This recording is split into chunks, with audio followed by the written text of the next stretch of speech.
Voilà, et en France, comme chaque année, le président de la République a présenté ses vœux aux Français pour ce nouvel an.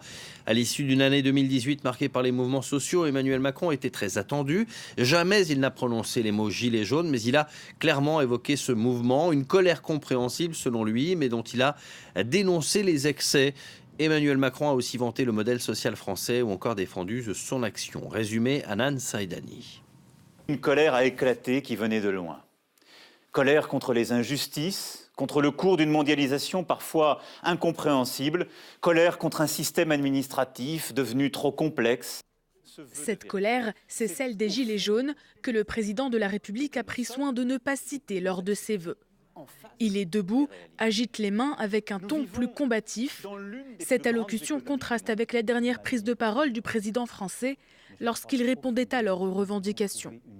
Depuis plus d'un mois maintenant, le mouvement social poursuit ses actions, parfois émaillées d'incidents. Des débordements dénoncés dans ses vœux.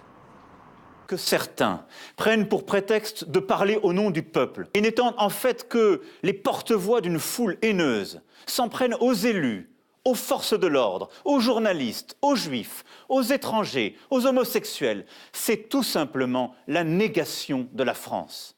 L'ordre républicain sera assuré sans complaisance.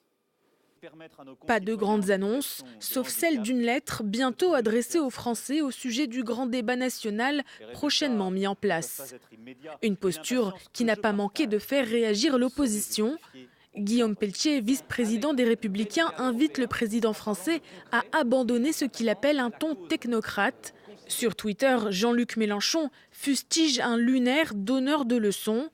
Marine Le Pen, dans 2 tweets lapidaires, le qualifie d'imposteur et de pyromane.